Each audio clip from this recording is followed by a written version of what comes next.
Sebelumnya, saya ucapkan terima kasih kepada Ibu Ni Ketut Saryani, SPD AUD, selaku fasilitator, dan Bapak Iwayan Purwadana, SPD MPD, sebagai pengajar praktik. Pertama, ujar syukur kepada Ibu saya menjelaskan karena berkat semua beliau kita semua bisa berkumpul pada hari ini, yaitu dalam rangka kegiatan KKG daripada komunitas belajar khususnya di sekolah kami, di mana korbannya pertama Dumara Bersinar. Om Swastiastu. Pertama yang hormati, artinya semua Bapak Ibu dari peserta KKG pada pagi hari ini, yang hormati sekaligus juga yang merasa bangga sekali pada hari ini, di mana kegiatan yang sudah dari dulu kami rencanakan, kegiatan seperti ini baru hari ini bisa terlaksana dengan sangat baik sekali menurut yang mudah-mudahan nanti dengan adanya kegiatan-kegiatan seperti ini bisa meningkatkan kualitas daripada kita semua, daripada guru-guru baik itu di akademik maupun non akademik. Bapak Ibu yang kita hormati, harapan dari kami kegiatan seperti ini nanti tidak hanya berhenti sampai sekali, itu maksudnya tidak sekali saja, melainkan nanti bisa berlanjut, bisa berkesinambungan. Sudah tentu nanti campur tangan atau bantuan dari pihak-pihak yang sudah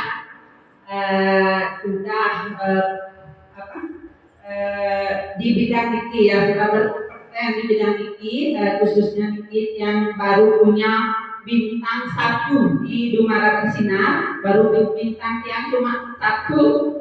Yang harap nanti rekan-rekan guru di Dumara Bersinar menambah bintang, biar ada 2, bintang 2, bintang 3, bintang 4, gitu. Seperti itu, demi kebaikan kemajuan daripada kita bersama, khususnya di bidang akademik, non akademik juga tidak kalah pentingnya. Nah, Bapak Ibu yang hormati semuanya, di sini dia sampaikan dulu sebelum yang acara yang diserahkan kepada Bapak Nade sebagai moderator narasumber, perlu Bapak Ibu ketahui, sudah tadi dia sampaikan kombel kelompok belajar kita namanya Dumara Bersinar. Dumara 2 sebenarnya. Kalau bersinar, bergerak, bersinergi dan bernalar kritis, seperti itu. Sedangkan visi, bergerak bersama, berkolaborasi, menciptakan suasana aman, nyaman, dan menyenangkan di lingkungan sekolah. Nah, kemudian sinar budaya positif merupakan budaya suatu tingkah laku atau perbuatan yang senantiasa dilakukan dalam kehidupan sehari-hari dan bahkan sudah mendarah daging. Positif merupakan suatu anggapan yang sesuai dengan kaidah, nilai dan norma yang berlaku dan disepakati di masyarakat dalam kebenaran. Nah, seperti itu yang mungkin bisa yang sampaikan. Harapan yang nanti untuk kedepannya yang lihat di sini sudah banyak sekali ya guru bergerak dari sekolah lain mohon nanti dukungan bantuan kerjasamanya khususnya bagi kami Kombel Dumara Bisna. Bapak Ibu yang hormati, yang tidak banyak, yang lanjut saja serahkan acara ini kepada Bapak Hadi sebagai narasumber pada pagi hari ini. Untuk itu yang persilakan. Semoga nanti berjalan dengan lancar dan sesuai harapan. Terima kasih. Nanti yang untuk paling belakang nih setelah acara selesai.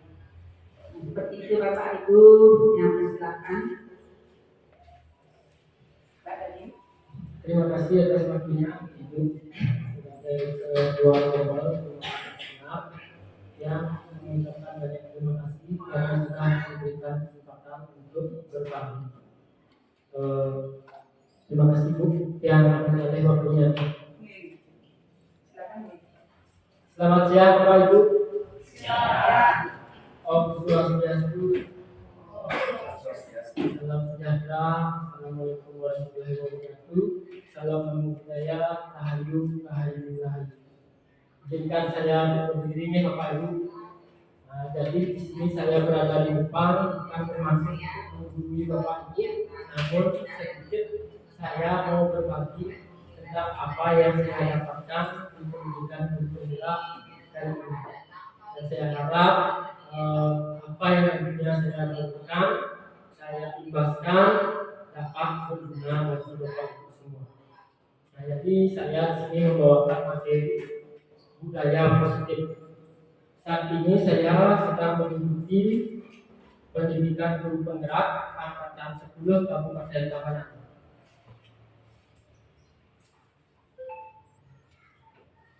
Nah, jadi saya di sini membawakan pemahaman dan penerapan pengalaman budaya positif. Jadi sebelum saya lanjut, kira-kira apa yang ada di benak Bapak Ibu kalau berkata tentang budaya dan positif? Apa kira-kira? Coba ada yang bisa budaya? Ya, apa namanya? Kita ambil satu aja dulu. Budaya, apa kira-kira budaya?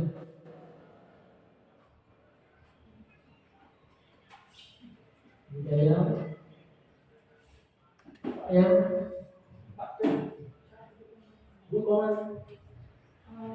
budaya menurut penjelasannya, budaya adalah segala sesuatu yang mulai dikatakan secara berkesinambungan atau berkelanjutan.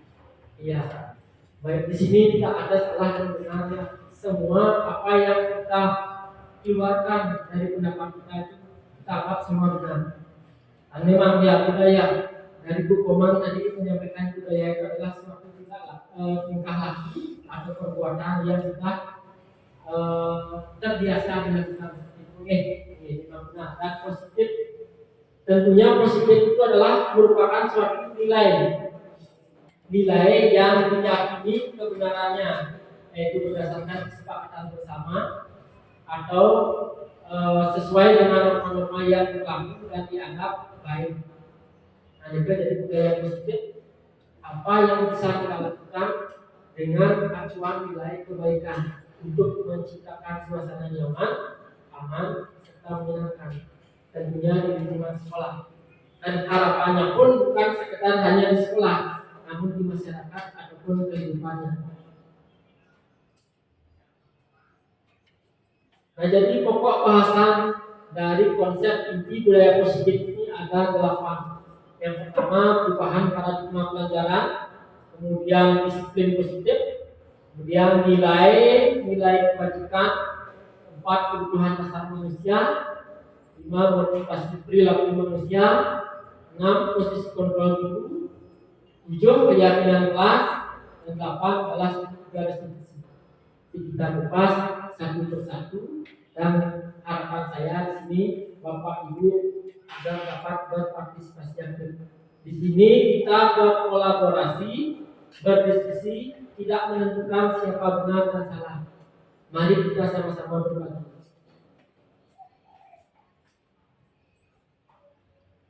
Nah, jadi paradigma pembelajaran dengan paradigma baru. Jadi pembelajaran dari era dahulu hingga era sekarang itu memiliki mengalami perubahan. Tentunya dalam rancangan pembelajaran, di mana pembelajaran dengan paradigma baru dirancang berdasarkan prinsip berdiferensiasi. Bapak Ibu pasti sudah tahu akan ke tahap diferensiasi, sehingga peserta didik belajar sesuai dengan kebutuhannya berdasarkan tahapan perkembangannya sesuai teori psikologi modern untuk mewujudkan profil pelajar Pancasila. Nah, jadi diferensiasi merupakan suatu perlakuan khusus antara guru terhadap siswa, di mana memperhatikan masing-masing individu siswa, sehingga seorang guru tidak menyamaratakan posisi siswa. Dan pada dasarnya siswa, setiap manusia memiliki kodratnya masing-masing dan juga perilaku masing-masing serta keistimewaan tersendiri. Jadi tidak bisa disamaratakan. Disinilah tugas kita sebagai guru untuk mencari sebuah strategi di mana untuk memajukan dan memberhasilkan tujuan-tujuan pembelajaran khususnya terhadap semua siswa.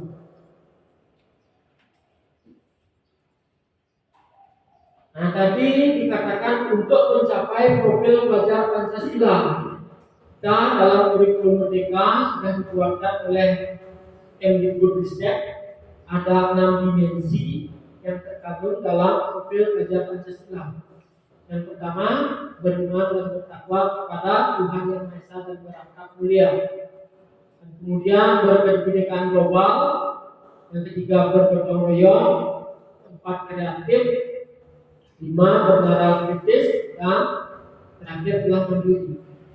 Ini adalah harapan-harapan terhadap siswa-siswa kita nantinya setelah selesai menempuh pendidikan, agar bisa diterapkan di masyarakat dan kehidupannya secara nyata. Nah, adapun ke-6 dimensi profil pelajar Pancasila ini sudah tentu memiliki nilai kebajikannya masing-masing. Dan apa itu nilai kebajikannya nanti kita bahas di slide berikutnya. Nah, ketika kita mengajarkan seorang murid dalam pembelajaran, kadang-kadang kita memiliki teori kontrol, namun ada beberapa miskonsepsi tentang teori kontrol tersebut. Yang pertama, ilusi guru mengontrol murid. Benar atau tidak? Guru dapat mengontrol murid? Tidak. Ada yang lain jawabannya? Apakah benar atau tidak bahwa seorang guru dapat mengontrol murid?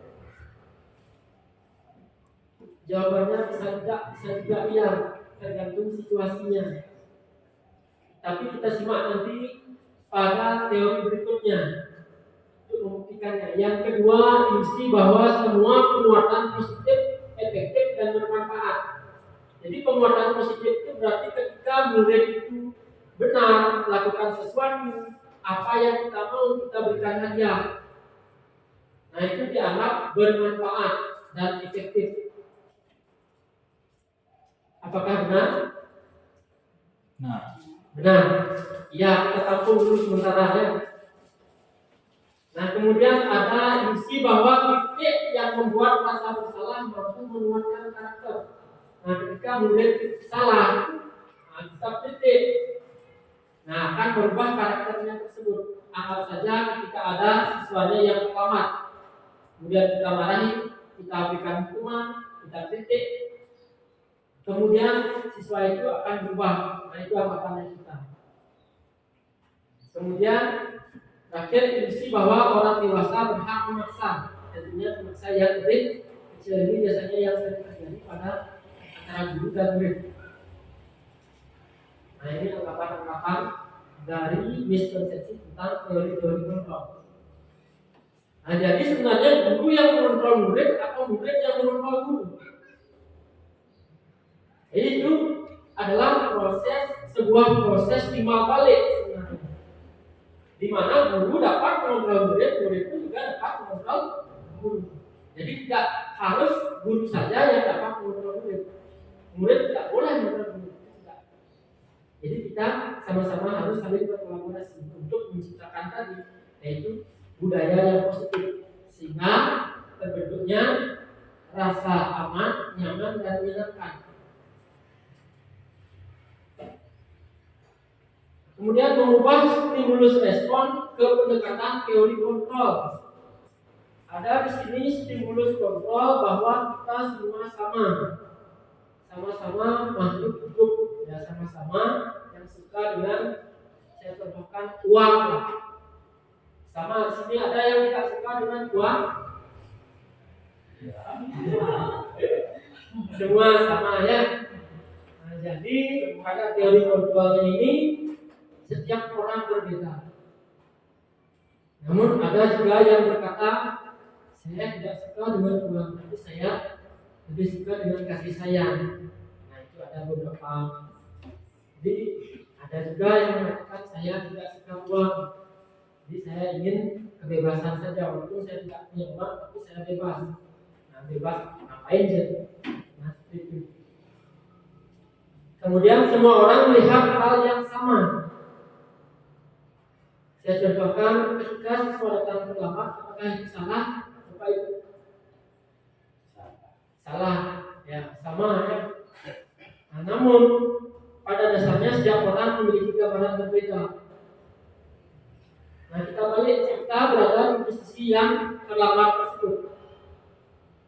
Kita pun punya alasan, pasti punya alasan. Walaupun alasan yang paling tidak kita terima itu adalah lambat bangun mungkin siswanya. Nah jadi gambarannya berbeda. Kemudian perilaku buruk dianggap sebagai suatu kesalahan, sama berkaitan dengan tadi. Orang lain dapat mengontrol saya. Apakah murid dapat dikontrol oleh guru? Menurut Bapak Ibu? Bisa nih. Nih coba ya minta 2 orang untuk mempraktekkan di depan. Boleh siapa yang mau menjadi guru dan murid?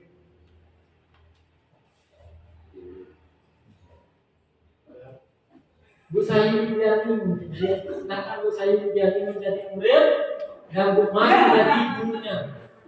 Coba maju ke depan dulu. Kita buktikan teori kontrol itu. Silakan maju ke depan. Di sini santri ada kita bermain. Nah, ada pun santrinya dengarkan yang salah. Kan dah bicara makan sambal. Boleh.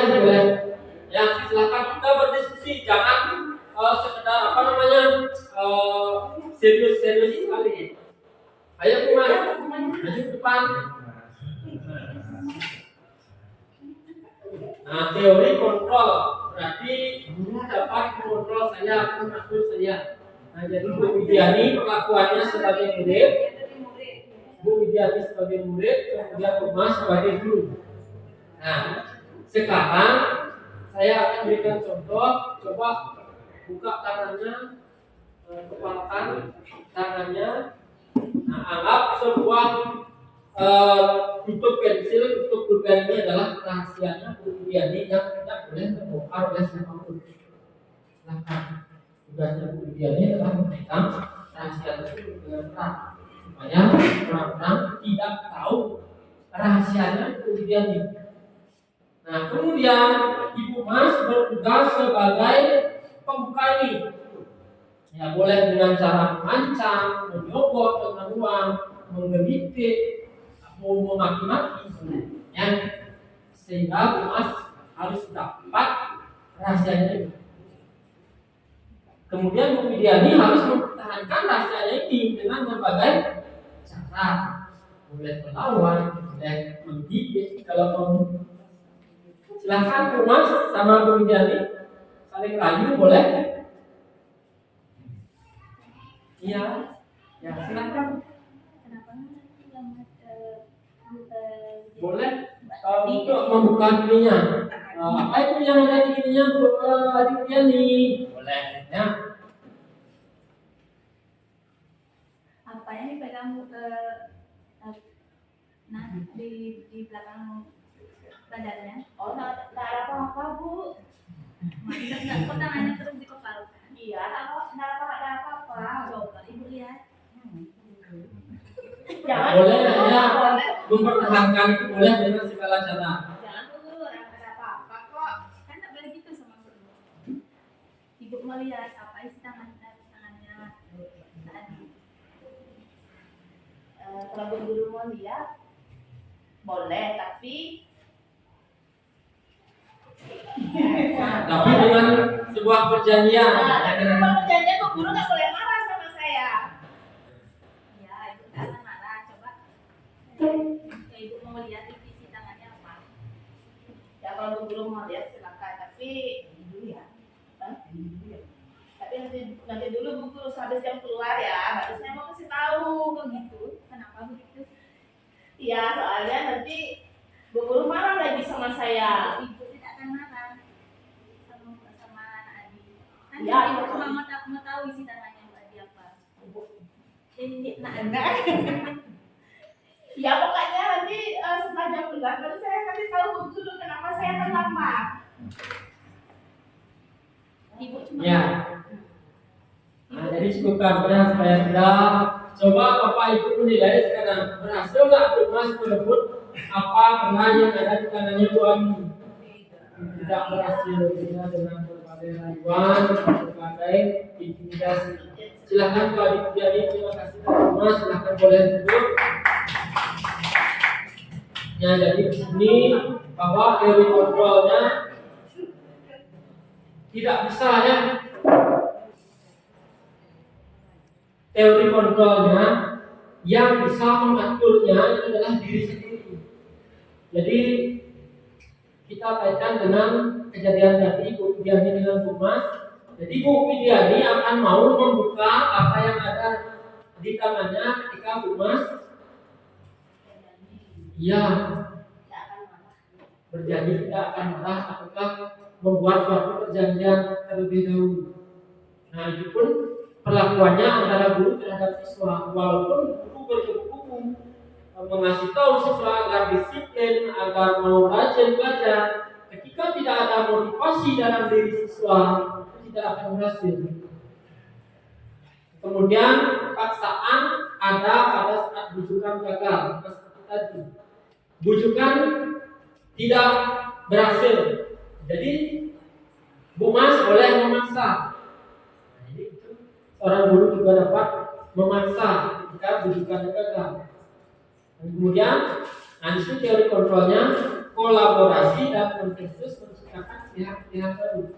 Mestinya kita sebagai guru dan murid mencari kesepakatan untuk menciptakan ataukah dapat menciptakan suasana yang positif. Nah, kemudian materi yang kedua, sub materinya adalah disiplin positif. Nah, jadi kata disiplin merupakan kemampuan untuk mengendalikan perilaku yang berasal dari dalam diri seseorang menurut peraturan eksternal dan norma yang ada. Jadi peraturan eksternal itu adalah peraturan yang ada di luar dirinya manusia, di luar kendali dirinya kita, yang memaksa kita harus melakukan sesuatu sesuai norma, sehingga di sana disebut kata disiplin atau kita dapat bernilai disiplin. Kemudian disiplin positif, tadi positif yaitu tentunya yang bernilai kebenaran. Nah, di mana disiplin positif adalah proses mendisiplinkan terhadap anak tanpa memberikan ancaman atau memberikan hukuman. Kira-kira bisa nggak kita sebagai guru mendisiplinkan murid tanpa memberikan ancaman atau hukuman? Bisa. Ya. Boleh nggak berbagi? Kira-kira seperti apa cara atau langkahnya kita mendisiplinkan murid tanpa ancaman atau hukuman?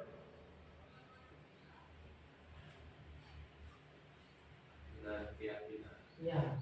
Dengan keyakinan atau menyepakati sebuah keyakinan bahwa keyakinan itu adalah motivasi dalam diri, dalam dirinya sendiri, sehingga keyakinan itu akan selalu dilaksanakan oleh siswa tersebut, bukan peraturan. Peraturan itu adalah di luar dari kemauannya dari seorang individu.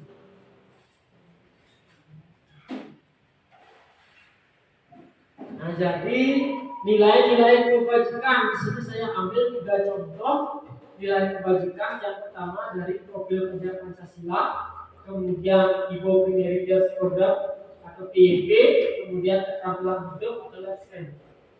Kemudian yang pertama dalam organisasi profil pelajar Pancasila, yang pertama itu nilai kebajikannya adalah beriman dan bertakwa pada Tuhan Yang Maha Esa, berakhlak mulia, berkebijakan global, bertanggung jawab, mandiri, kreatif, dan bernalar kritis.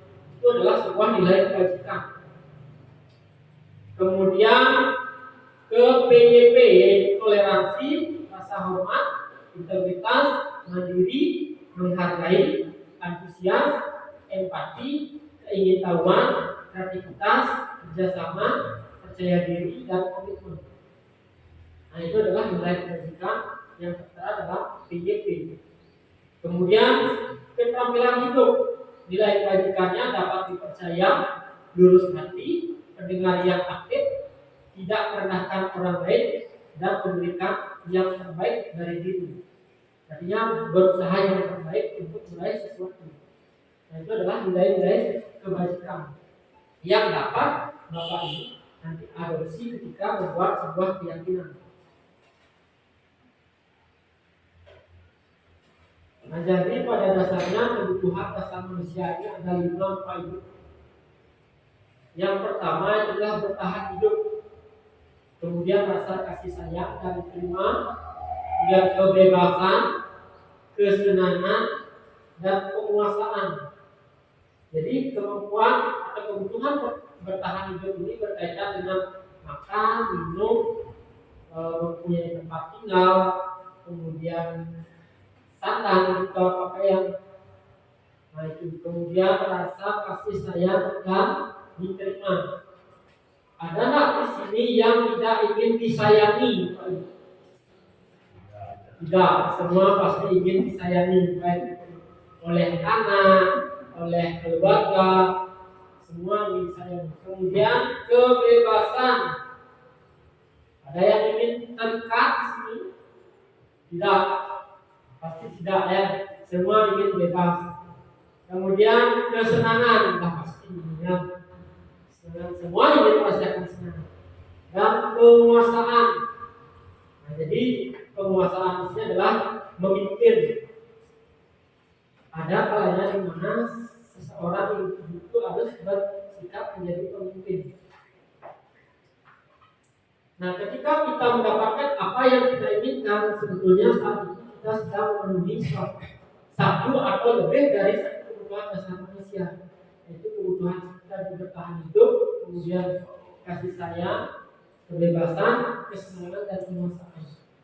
Jadi ketika salah satu dilakukan, itu akan kita akan mendapatkan salah satu dari kebutuhan dasar manusia ini. Nah, misalnya anak mendapatkan ujian dari seorang guru ketika dia melakukan tindakan yang benar. Nah, jadi kemungkinan dia merasa disayangi atau merasa diterima atau merasa senang ketika dikasih sesuatu hadiah. Dan ada beberapa contoh lain tentang kebebasan, tahan hidup, dan penguasaan. Nah, jadi motivasi perilaku manusia. Sebenarnya di sini ada 2 aspek motivasi perilaku manusia. Yang pertama dari ekstrinsik, berada di luar diri manusia. Kemudian motivasi intrinsik yang berada di dalam diri manusia. Inilah yang nanti akan dikaitkan dengan budaya positif, di mana kita sebagai seorang guru tidak mampu mengontrol penuh siswa itu agar mau melakukan apa yang kita inginkan, tanpa berpatokan juga dengan motivasi dalam diri anak tersebut. Mau tidak dia berubah? Kalau dia mau berubah, dia mempunyai motivasi, mempunyai keyakinan, kemungkinan kontrol guru akan berhasil. Dan ketika sebaliknya, walaupun guru mengontrol dengan berbagai cara, ketika siswa tidak memiliki motivasi untuk berubah, tidak meyakini sesuatu dalam dirinya, itu tidak akan berhasil. Jadi disinilah seorang guru harus berdamai dengan situasi dan kondisi. Yang pertama, motivasi eksternal untuk menghindari ketidaknyamanan atau hukuman. Biasanya siswa itu melakukan sesuatu, mau dia melakukan sesuatu menghindari dihukum ataukah ketidaknyamanan. Kemudian yang kedua, untuk mendapatkan imbalan atau penghargaan dari orang lain yang katakan tadi, untuk mendapatkan rasa diterima, kasih sayang dan juga kesenangan, dia akan mau melakukan sesuatu. Dan yang paling penting ini untuk menjadi orang yang mereka inginkan dan menghargai diri sendiri dengan nilai-nilai yang mereka percaya. Itu motivasi intrinsik.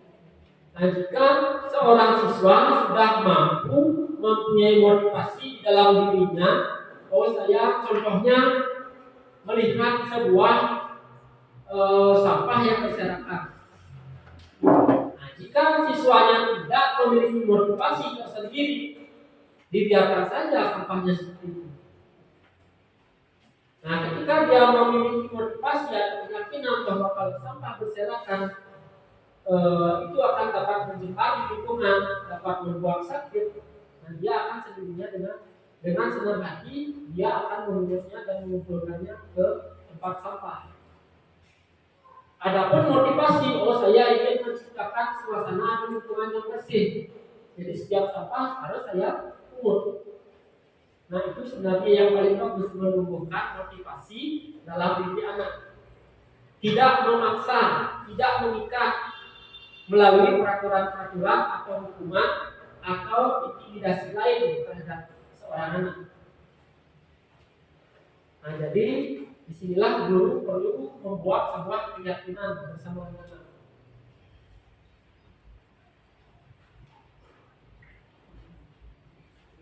Nah, jadi di sini ada sebuah teori kontrol yang dapat dilakukan oleh guru untuk mendisiplinkan seorang anak.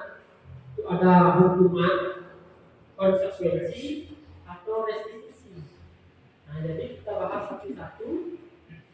Hukuman biasanya bersifat fisik ketika suatu kesalahan dilakukan oleh seorang individu.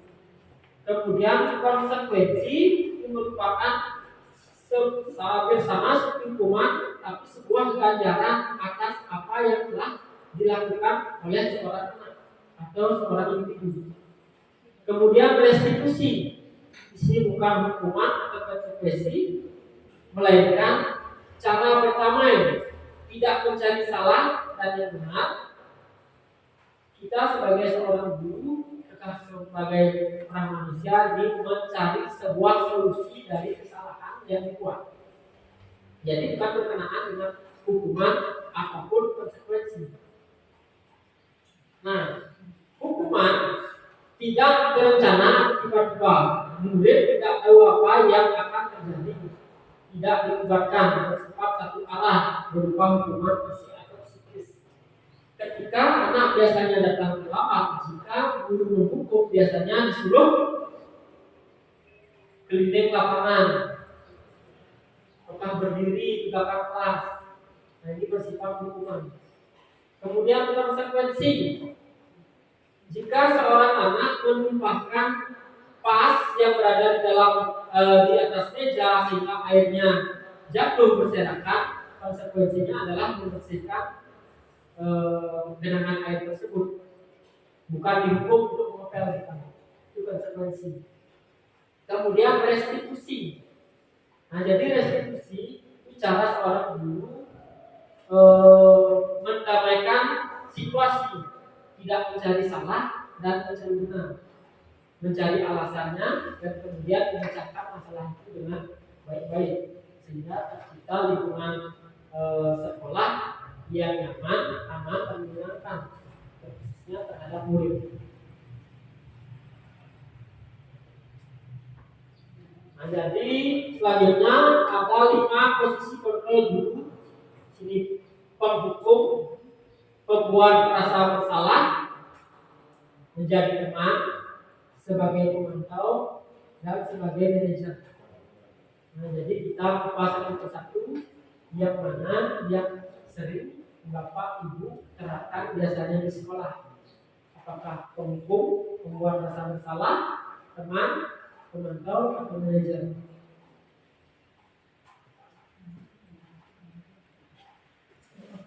Nah, jadi saya berikan satu kasus saja. Kasusnya siswa tidak memakai atribut lengkap saat upacara bendera. Satu kasus saja supaya tidak bercabang. Nah, jadi ketika guru menjadi posisi penghukum, jadi siswa itu suruh hormat pada bendera selama 1 jam. Nah, ini berkaitan dengan fisik. Nah, jadi ini guru menjadi posisi penghukum. Nah, kemudian pembuat rasa bersalah. Jadi guru dapat memberikan sebuah kata-kata sindiran sehingga murid itu merasa bersalah. Berapa kali ibu bapak harus memberitahu kamu selalu saja mengecewakan ibu atau bapak. Nah, jadi siswa itu akan merasa malu, bukan dihukum ya. Dan kemudian selanjutnya menjadi teman. Nah, sama juga dengan bahasa atau sebuah tema. Ayo dong ikuti aturan sekolah, pulang baju untuk bapak ya sekali ini. Ya sudah tidak apa-apa, dan kali jangan sampai berbuat seperti ini lagi ya. Nah, jadi tidak berkenaan dengan hukuman atau membuat rasa bersalah seperti tadi dengan sindiran sehingga siswa merasa bersalah. Nah, jadi itu sangat erat kaitannya dengan mentalitas anak. Dan kemudian pengontrol. Kamu sudah melanggar peraturan sekolah, kamu tahu konsekuensinya. Ini berkaitan dengan konsekuensi tadi. Setelah upacara kamu beri atributnya ke koperasi sekolah, jangan ulangi lagi. Nah, jadi di sini ada penekanan. Itu harus memberi atribut walaupun sudah mempunyai atribut di rumah. Cuma siswanya itu lupa membawa, sehingga konsekuensinya adalah memberi atribut di koperasi sekolah. Ini konsekuensi. Nah, jadi manajer, apakah kamu tahu kesalahanmu? Nah, jadi siswa dikembalikan pada kesalahannya sendiri. Kira-kira bagaimana kamu memperbaiki kesalahanmu? Nah, jadi siswa yang berkenaan secara langsung berikan dia kesempatan untuk memperbaiki dirinya sendiri, bukan paksaan tekanan dari guru. Nah, ini yang sebenarnya paling baik. Nah, jadi ada pertanyaan dari kelima posisi kontrol, yang mana yang paling baik dilakukan? Yang mana kira-kira? Manajer yang mampu memanage atau mengelola kondisi dan situasi sehingga tercipta budaya yang positif. Tidak melakukan intimidasi, tidak melakukan kekerasan fisik, tidak mengenai mentalitas. Nah, jadi itu yang sangat penting. Walaupun tidak mengenai hukuman fisik, namun mentalitas anak dikenai, kemungkinan besoknya anak-anak itu akan merasa malu dan tidak mau sekolah. Nah, itu yang paling berbahaya. Nah, jadi kita di sini paradigma baru, kita harus sebagai seorang manajer. Kita tanya langsung pada siswanya apa kesalahan mereka. Bapak Ibu sambil silakan kudapatnya sudah santai aja di sini.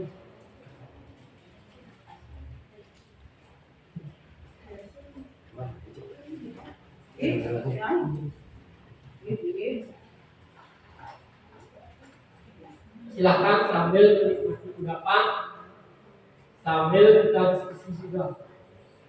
Nah, jadi kalau kira-kira yang tanyakan dari kelima posisi kontrol tersebut, kira-kira yang mana sudah Bapak Ibu terapkan di sekolah? Nah, jadi saya berikan pos.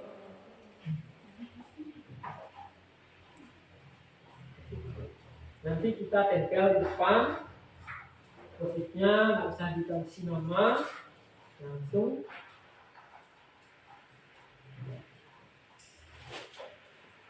Kalau kelima limanya dibuat Boleh. Kelimanya dibuat boleh.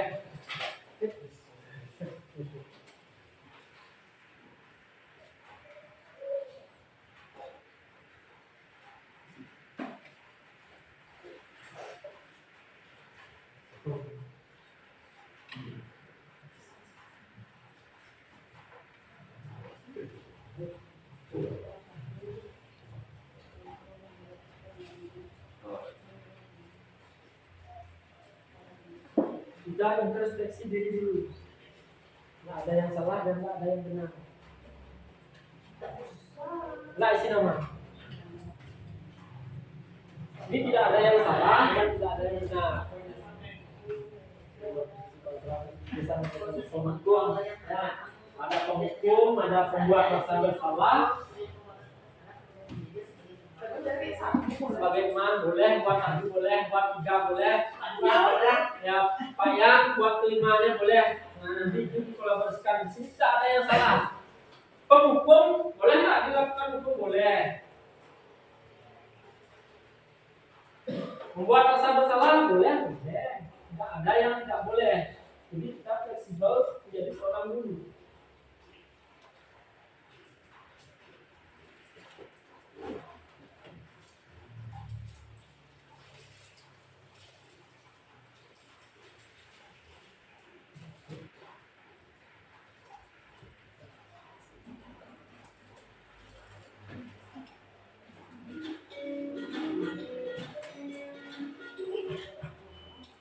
Salam bahagia Ibu dan Bapak Guru yang dalam penerapan disiplin positif restitusi salah satu posisi lima posisi kontrol dalam restitusi.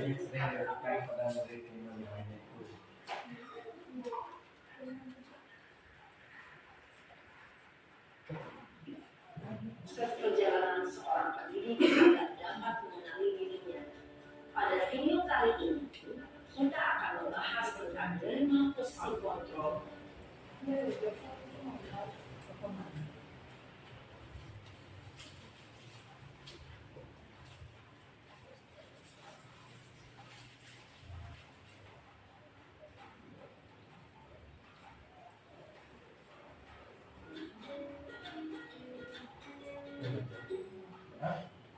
Salam bahagia Ibu dan Bapak Guru yang dalam penerapan disiplin positif restitusi.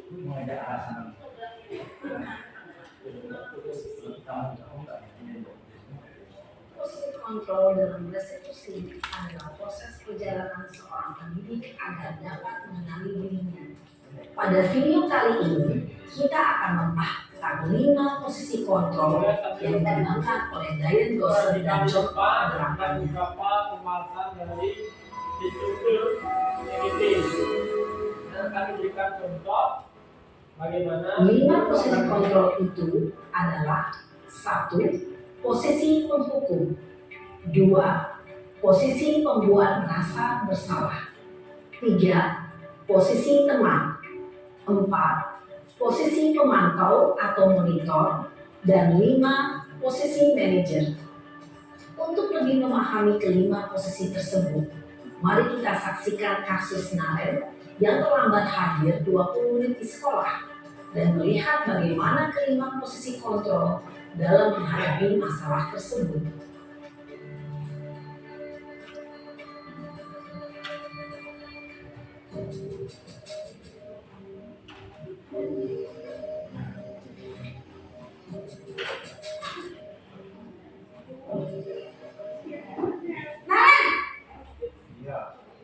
Sini kamu. Selamat pagi Bu. Selalu terlambat. Kamu deh pasti terlambat. Maaf Bu, saya Apa? Apa coba? Alasan kamu apa lagi? Kapan sih kamu tidak terlambat? Malas sekali ya kamu jadi anak. saya Dasar pemalas. Gak kapok. terlambat. Sana, kamu keliling lapangan basket 2 kali. Nah, ini Kenapa saya harus ke lapangan basket, Bu? Kenapa? Kamu tuh lawan ibu. Berani-beraninya jawab. Sudah terlambat, masih berani jawab pula. Sekarang, keliling lapangan basket 5 kali sekalian. Biar kapok. Cepat. Pergi sana ke lapangan basket. Posisi penghukum biasanya berbicara dengan nada tinggi, menghardik, menunjuk-nunjuk, menyakiti, dan menyindir. Hukuman bisa berupa fisik maupun psikis. Wajah saya berani menghukum Dampak yang terjadi pada murid ketika guru berada pada posisi penghukum adalah murid cenderung akan memberontak, bahkan menyimpan dendam. Jadi konsekuensinya kita menjadi seorang penghukum Bapak Ibu. Siswa merasa benar, tidak nyaman, dan cenderung melakukannya berulang kali.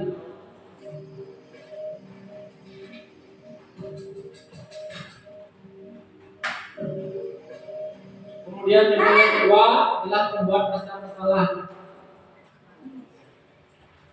Selamat pagi, Bu. Naren. Kamu kenapa terlambat lagi, nak? Ya Tuhan, Naren. Jadi kondisinya sudah mulai lupa, tidak Kalau kamu hukum lagi. terlambat lagi, nanti ibu yang ditegur bapak kepala sekolah, nak. Disangka ibu tidak bisa membina kamu. Duh, gimana ini? Maaf, Bu. Duh, Gusti Naren. Kamu suka ya kalau ibu ditegur bapak kepala sekolah? Terus, sekarang ibu harus tulis apa ini di buku absen? Ini kamu sudah sering terlambat loh. Ibu harus apa coba? Maaf, Bu. Maaf sekali. Ya sudah, lain kali jangan bikin ibu susah lagi ya nak ya. Ibu tidak akan kuat lagi kalau kamu begini terus. Bisa jantungan kalau ibu tegur bapak kepala sekolah. Sana cepat ke kelas. Maaf ya, Bu. Maaf sekali. Nah, jadi mendalam waktu kan benar. Terus berulang kali. Posisi membuat rasa bersalah berbicara dengan nada tenang, cenderung lembut. Namun kata-kata yang diutarakan membuat murid merasa menjadi orang yang gagal, memandang buruk dirinya sendiri, merasa tidak berharga, dan tidak sanggup membahagiakan orang lain. Ketika guru mengambil posisi pembuat rasa bersalah, murid akan menganggap dirinya yang bersalah dan ia akan melimpah segala dalam dirinya. Dia pegang posisi sebagai teman.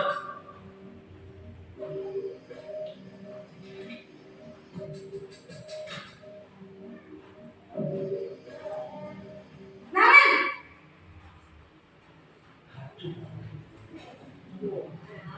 Selamat pagi, Bu. wah sudah jam berapa ini nak? Terlambat lagi ya sayang.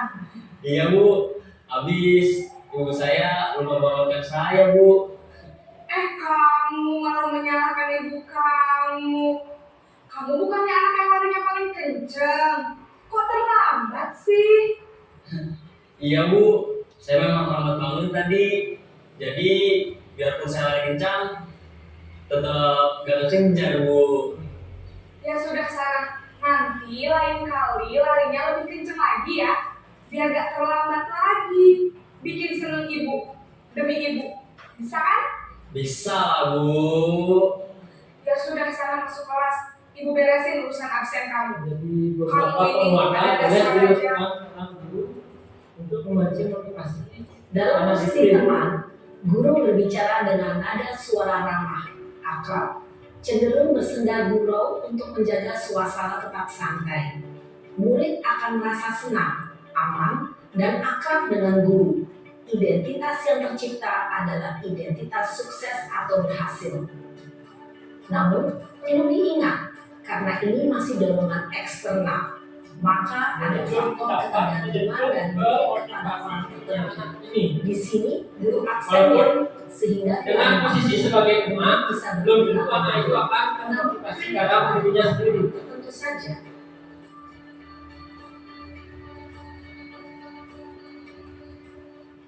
Selamat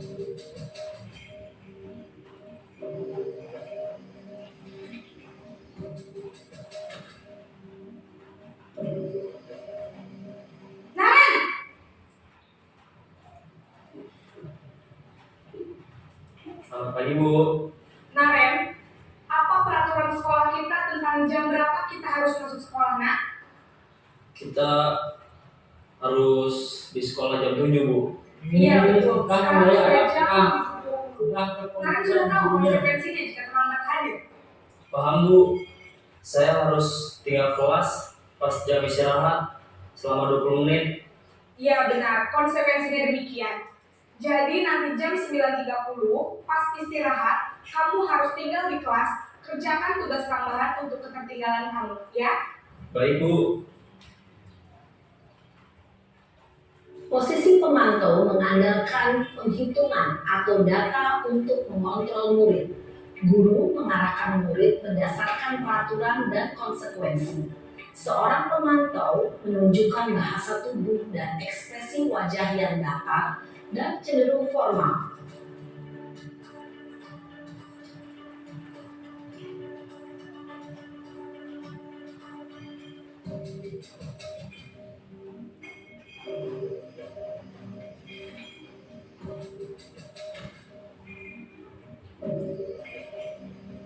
Naren!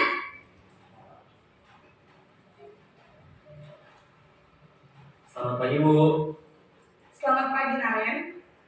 Maaf Bu, saya terlambat. Iya, sekolah masuknya jam 7, sekarang sudah jam 7.20. Jadi sekarang bagaimana ini, Naren? Maaf Bu, saya lupa setel alarm saya semalam. Baiklah, menurut kamu, keyakinan sekolah yang mana yang perlu kamu tingkatkan? Menghargai diri sendiri dan orang lain mungkin ya Bu. Setuju. Jadi, apakah Naren meyakini prinsip saling menghormati tersebut? Iya Bu, saya meyakininya. Apakah Naren bersedia memperbaiki masalah keterlambatan ini? Bersedia Bu. Bagaimana kamu akan perbaiki masalah keterlambatan ini? Saya akan coba untuk tidak lupa menyetel alarm saya Bu. Baik, kalau Naren lupa menyetel alarm di rumah, ada orang yang kira-kira bisa bantu mengingatkan tidak? Ada Bu, kakak saya, Kak Emma. Ada lagi selain Kak Emma? Selain Kak Emma, ada ibu saya. Baik, jadi yang mengingatkan Naren adalah Kak Emma dan ibu kamu ya? Kira-kira akan mulai set alarm kapan nih, Naren? Setelah pulang sekolah, akan segera saya lakukan. Baik, jadi Naren akan setel alarm untuk bangun besok pagi dan akan diingatkan oleh kakak dan ibunda Naren ya. Ada lagi yang mungkin perlu dilakukan, Naren, agar tidak terlambat bangun lagi. Tidak ada Bu. Baik, Naren, terima kasih untuk kerjasama kamu. Sekarang kamu perlu kembali ke kelas untuk belajar. Baik Bu, terima kasih. Posisi manajer adalah posisi kontrol yang disarankan untuk membimbing murid memiliki sikap disiplin yang positif, yaitu murid yang mandiri, bertanggung jawab, dan dapat memecahkan masalah. Tujuan dari posisi ini adalah agar murid dapat berefleksi atas tindakannya. Guru akan dengan tulus memberikan pertanyaan-pertanyaan bermakna, sehingga membuat murid dapat belajar dari kesalahannya dan mencari sebuah solusi untuk menyelesaikannya. Ibu dan Bapak guru hebat, setelah mengamati adegan kelima posisi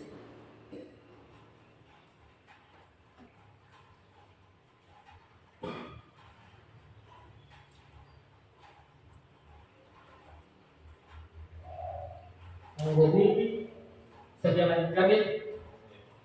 Setelah melihat video tadi yang akan saya sedikit tentang 5 posisi kontrol dulu, coba Bapak Ibu boleh menyediakan post-itnya di depan di papan, boleh menyediakan satu-satu di depan dan kita baca masing-masing posisi kontrol yang seperti apa yang sedang Bapak Ibu terapkan di sekolah masing-masing.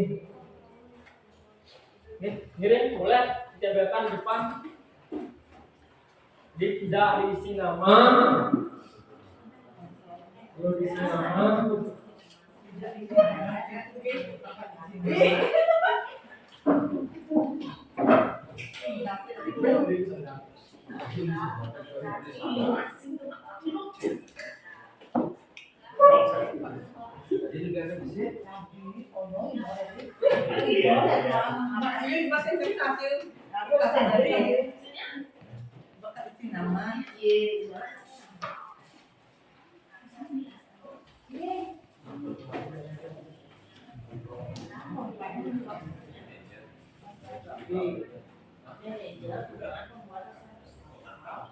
Terima kasih Bapak Ibu sudah mengutarakan posisi kontrol yang pertama sebagai teman, pengontrol, kadang-kadang manajer, kemudian teman, manajer, pembuat masalah. Posisi kontrol sebagai manajer ini yang paling banyak. Sebagai teman, di mana saya biasanya senang melakukan pendekatan pada siswa selayaknya seperti teman. Sebagai manajer, yaitu membimbing murid untuk mendidik dan belajar dari sekolahnya. Nah, ini sudah bagus secara hukum yang tak ada melakukan hukuman atau konsekuensi. Ya, jadi itu yang perlu dihindari. Apakah ketika buntu sekali jalannya,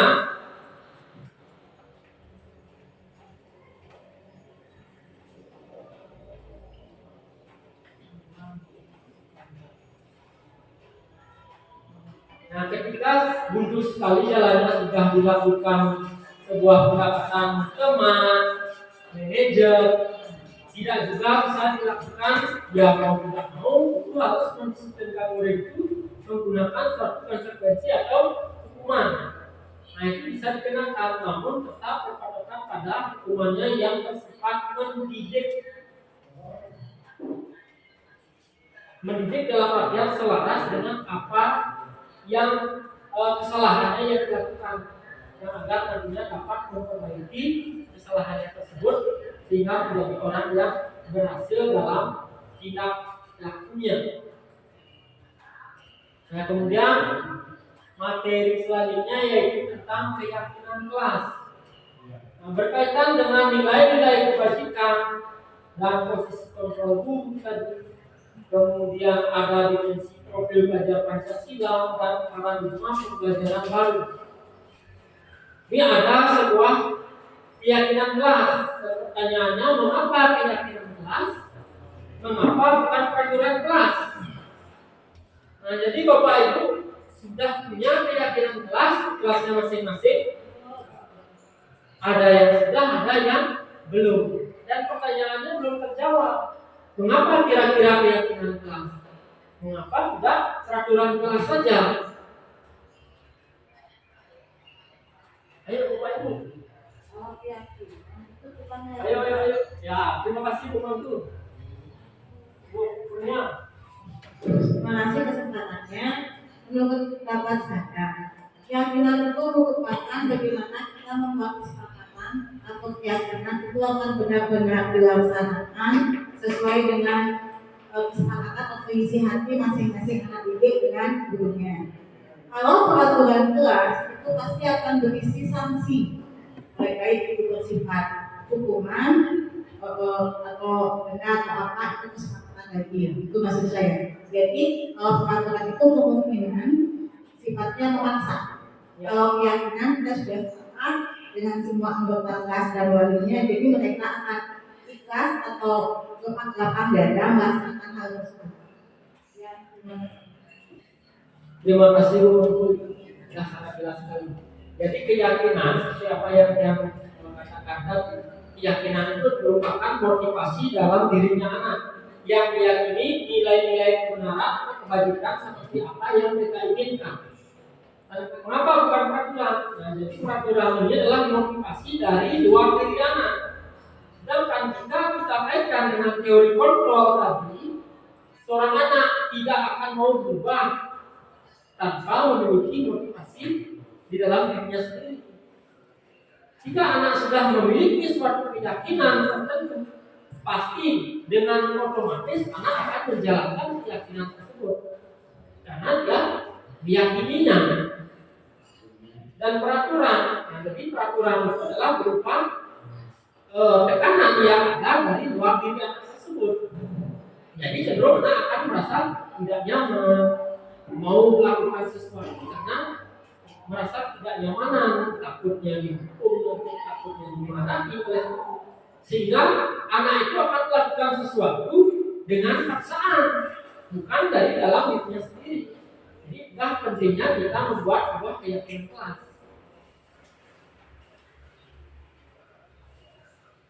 Nah, pembentukan keyakinan kelas dapat dilakukan dengan beberapa cara. Ini bersifat abstrak, jadi bersifatnya secara umum dan berupa pernyataan universal. Nah, pernyataan universal itu yang dimaksud secara umum kebaikan, nilai kebaikannya seperti apa yang diyakini. Kemudian dibuat dalam pernyataan positif. Nah, pernyataan positif itu tidak mengandung kata tidak. Nah, jadi tidak membuang sampah sembarangan. Nah, jadi itu ada kata tidaknya. Jadi itu kalimatnya tidak mengandung pernyataan positif. Nah, bisa dirubah. Barangkali Bapak Ibu bisa dirubah. Tidak membuang sampah pada tempatnya. Jadi bisa dirubah kalimatnya tak? Bisa. Dengan ya, buanglah sampah pada tempatnya. Ya. Jadi tidak melakukan pembulian terhadap teman. Kata-kata yang bisa dirubah. Tidak boleh juga kata jangan. Ya, belum kasih dikatakan saling menghormati antar sesama warga sekolah. Nah, itu. Nah, jadi untuk membuat keyakinan kelas dibuat di dalam pernyataan positif. Tidak ada kata tidak atau jangan. Karena kata tidak dan jangan itu merupakan adalah suatu tekanan. Sehingga anak-anak itu akan merasa tertekan.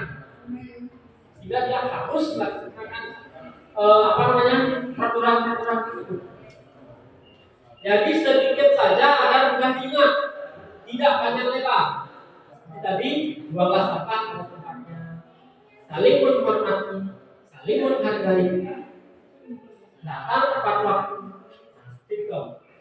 Nah itu kalimatnya singkat, padat, jelas dan mudah diingat. Sesuai dengan kondisi kelas dan sekolah sehingga mudah diterapkan. Nah, jika sekolahnya berada di suatu kota banyak sampah, nah itu pasti berkenaan dengan sampah. Jika di daerah pegunungan yang biasanya cenderung siswanya datang terlambat, maka pasti mengkondisikan tidak terlambat, maka datang tepat waktu. Tidak di kasusnya Naren, tidak di kasusnya Naren tadi. Kemudian semua warga sekolah, warga kelas dilibatkan saat membuat keyakinan kelas. Jadi seluruh siswa diberikan kesempatan seperti tadi post-it isbar, kemudian hal apa yang ingin dilakukan siswa. Disuruh menempelkan siswa di depan, contohnya yang ini. Kemudian guru bersama siswa merangkumnya dan menyimpulkan nilai-nilai apa yang ingin dibentuk pada keyakinan kelas tersebut. Dan ini dia mencoba membuat suatu keyakinan kelas yang berada di kelas 5 dan sudah saya tempel dan sebenarnya sudah saya kerjakan waktu pengisian PMR karena dapat topik disiplin positif membuat sebuah keyakinan kelas. Jadi saya membuatnya berdasarkan seperti ini. Jadi di sini keyakinan kelasnya, ini nilai kebajikannya. Yang pertama, semua anggota wajib menjaga kebersihan kelas. Jadi nilai kebajikannya itu adalah tanggung jawab dan takwa. Takwa terhadap Tuhan Yang Maha Esa dan menghargai lingkungannya dengan menjaga kebersihan. Dan yang kedua, semua anggota wajib bergotong royong dan bekerja sama. Jadi nilai kebajikannya itu adalah kerjasama bergotong royong. Dan yang ketiga, semua anggota wajib saling menghormati. Ini nilai kebajikannya adalah toleransi. Kemudian semua anggota wajib datang ke sekolah tepat waktu, mengerjakan tugas dengan disiplin. Nah, ini berkenaan dengan disiplin dan tanggung jawab. Dan semua anggota wajib menjadi yang mandiri. Nah, ini nilai kebajikannya adalah mandiri. Nah, jadi seperti itu Bapak dapat nanti menyusun sebuah keyakinan kelas di kelasnya masing-masing sehingga keyakinan kelas ini dapat meyakini sebuah perubahan ke arah yang lebih baik dan dapat dilakukan secara sadar dan ikhlas oleh siswa ataupun Bapak Ibu sendiri.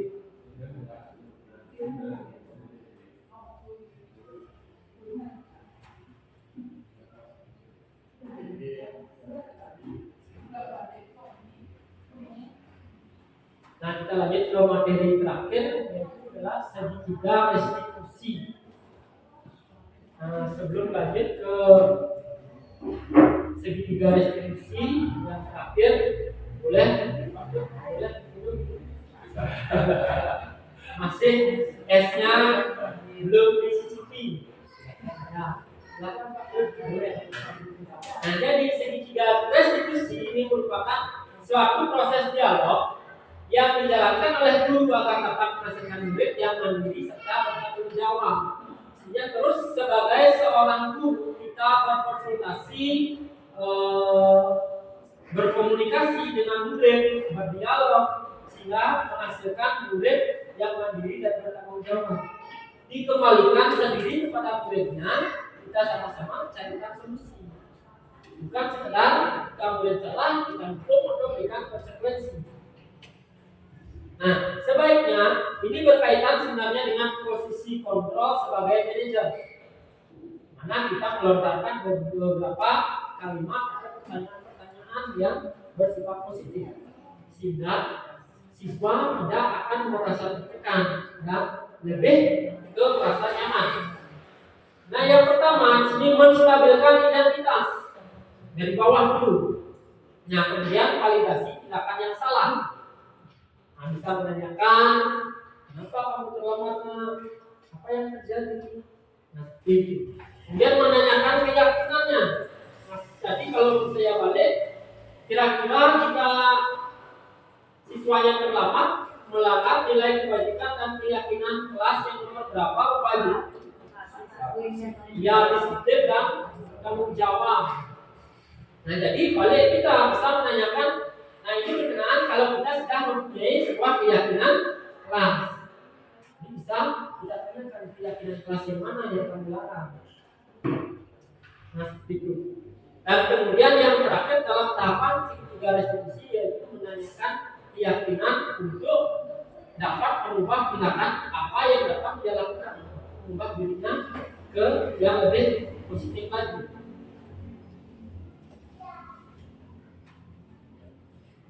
Nah, jadi menstabilkan identitas ini sangat penting dilakukan ketika anak atau setiap individu, sama juga saya pun ketika dipanggil oleh kepala sekolah pasti tertekan. Ada apa ini, kesalahan apa yang saya perbuat sampai-sampai saya dipanggil. Nah, disinilah gunanya menstabilkan identitas dan juga untuk menurunkan situasi agar kepanikan tidak terjadi. Nah, jadi berbuat salah itu saja. Tidak ada manusia yang sempurna. Itu kata-kata yang dapat kita berikan pada anak supaya anak itu tidak merasa tertekan.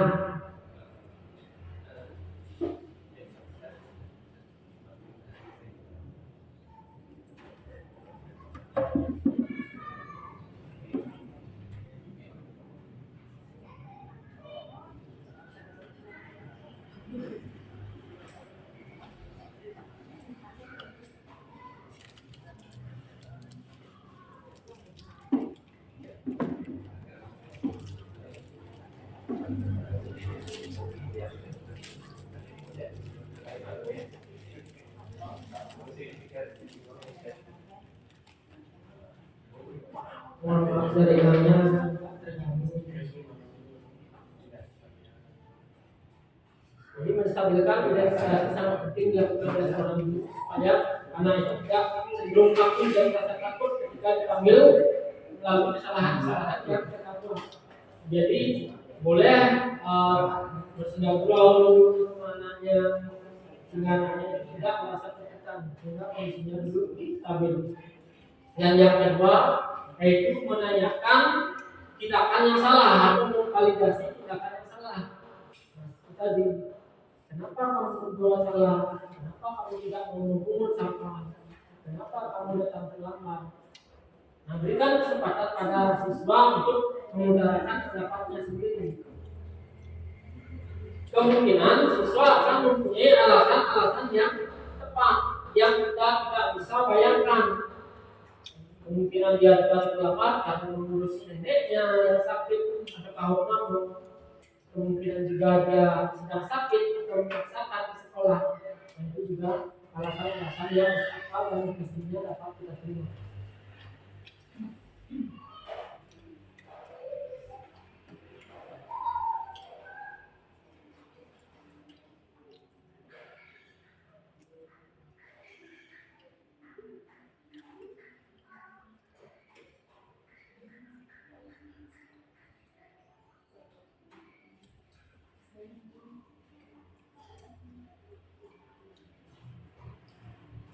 Dan yang ketiga adalah menanyakan keyakinan kelas.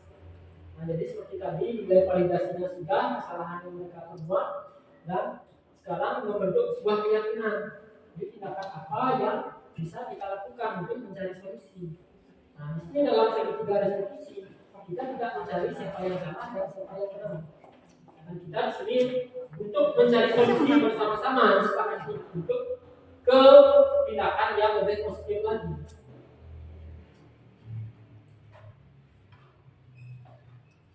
Jadi yang coba putarkan beberapa video.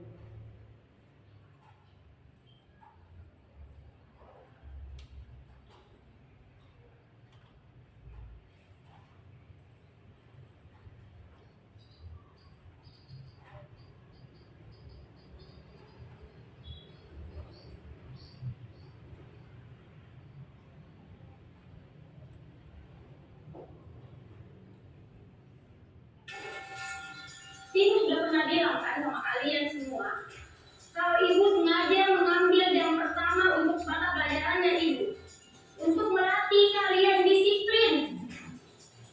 Kalian tahu kan peraturannya ibu? Kalau ibu tidak akan mulai pelajaran kalau masih ada yang terlambat. Kalian tidak apa? Hah? Jadi ibu benar kan? Kenapa masih ada yang terlambat? Kalian mana? Kalian di mana? Ibu sudah bilang, ibu tidak akan mulai pelajaran kalau ada yang Sebelumnya sangat galak. Kayla, sini kok. Apa ada datang Kayla? Hah? Ketiduran kau lagi? Macet kau? Besok kau Kayla, jangan gara-gara kau kita semua itu tidak belajar. Memang ini, potong saya bu. Jadi ini termasuk sebuah pemberian. Tapi ingat kau besok. Dia perlu dapat menstabilkan kondisi yang ini yang seperti tadi menjelaskan segitiga restitusi. Stabilkan identitas atau kondisi anak.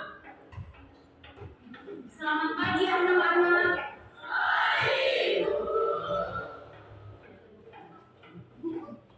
Betul-betul ini Kayla. Tidak ada telat-telatnya. Kemarin sudah diulangi nih karena terlambat masuk kelas. Ada yang tahu kemana Kayla? Assalamualaikum. Oh, astagfirullah. Jangan salah ya asal. Benar kan? Sepanjang pelajaran yang ibu hari ini, kok berhenti terus depan? Nenek terlambat sih.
namanya DB sekarang masyarakat sesuatu juga.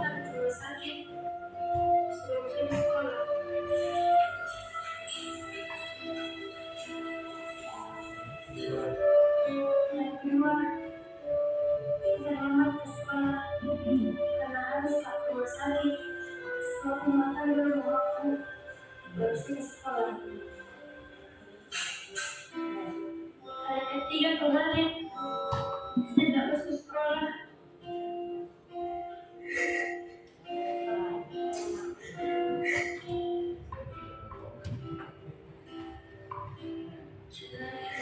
Aku hanya menjagaku di kecil dulu. Berpikir rumahku. Apakah tergetar hatimu? Di sini aku terjatuh. Ada tempatku meneduh. Tangisku dalam sendiriku. Kalau mamaku suruh di sini, tidak bakalan masuk sekolah ini. Sekiranya kalian semua melepati kak, lepaskan kak, lempar cepat, lempar. Sekiranya begitu mungkin kak, cuma.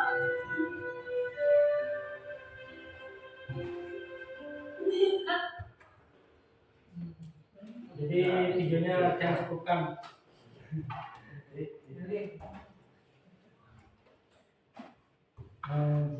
Jadi ada pertanyaan,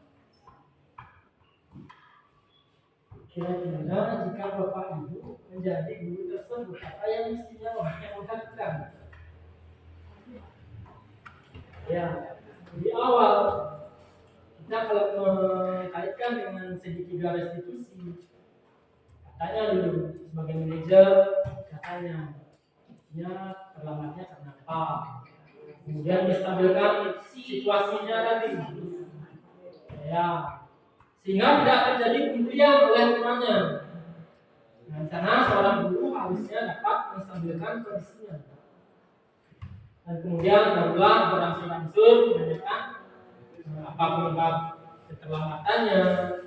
Sehingga guru itu akan dapat mencari solusi bersama. Tidak semata-mata kalau datang terlambat kamu sudah salah melanggar peraturan, kamu harus berdiri di depan. Tadi itu sebenarnya paradigma pembelajaran baru, ya, kita lakukan hari ini terutama di kurikulum Merdeka.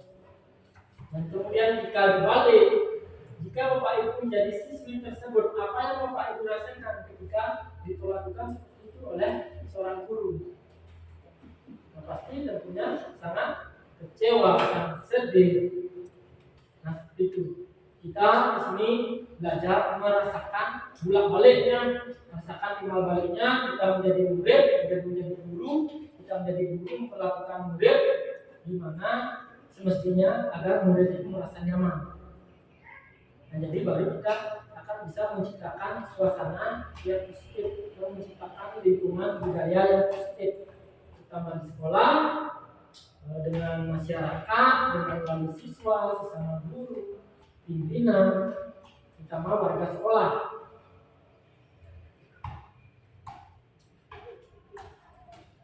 Nah, jadi dapat yang simpulkan menjadi seorang guru itu tidak hanya terpatok mentransfer ilmu saja, namun juga menciptakan suasana aman, nyaman, dan menyenangkan kepada semua kalangan, teman sejawat, atasan, siswa, orang tua, wali, dan juga masyarakat.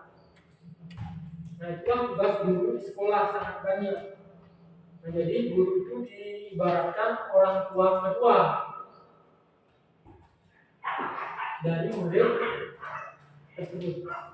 Orang tua pertamanya itu adalah orang tua kami di rumah, keluarga, dan guru, itu orang tua kedua di sekolah.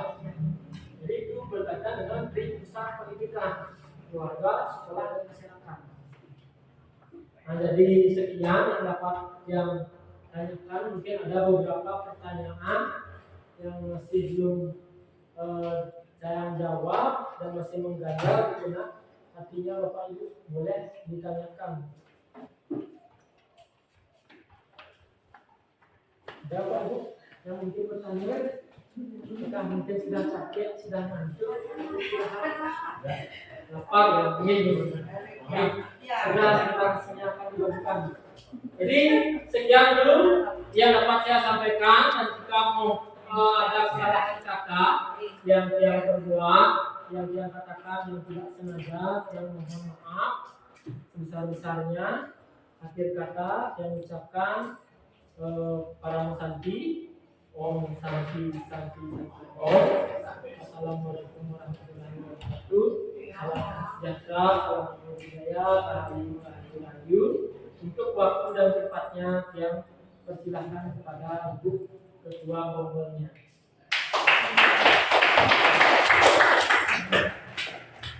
Oke, Bapak Ibu yang saya hormati, khususnya terima kasih banyak kepada Bapak narasumber. Kalau menurut penilaian yang pribadi sudah sangat luar biasa sekali. Aduh, tadi saya lihat serius, nanti yang kening, apalagi yang bikin berdampingan dengan guru-guru penggerak yang hebat luar biasa. Harapan yang seperti tadi yang belum ayo biarnya ada bintang di gugus 8 gugus 8 akan membel kita Bapak Ibu yang bertanggung asta Gumarah Bapak Ibu yang saya hormati, di sini banyak sekali yang mendapatkan ilmu di mana sebelumnya sebelum yang ke kepala sekolah sudah yang diterapkan di kelas. Cuma yang nomor 5 yang lebih harus diterapkan, tapi yang nomor 3 itu ya, yang banyak artinya jadi korban aku begini bukan itu yang sekarang dengan adanya seminar ini yang jadi pelajar ternyata ada yang lebih baik lagi sebagai guru di kelas itu ya, untuk menyikapi anak-anak kita khususnya yang bermasalah seperti itu. Bapak Ibu, yang tidak banyak karena ini sudah jam ya menunjukkan sudah jam. Sebelum jam tutup, sekali lagi terima kasih banyak terutama kepada guru-guru penggerak 90 ya 11 ya kelas sudah mau meluangkan waktunya untuk mengikuti acara KKG kami khususnya di komunitas belajar Gumarah Bersinar. Semoga ada manfaatnya bagi kita semua. Yang mohon sekali lagi bukan berarti berhenti di sini, melainkan berlanjutkan nanti ya pada itu harapan dari Tiang.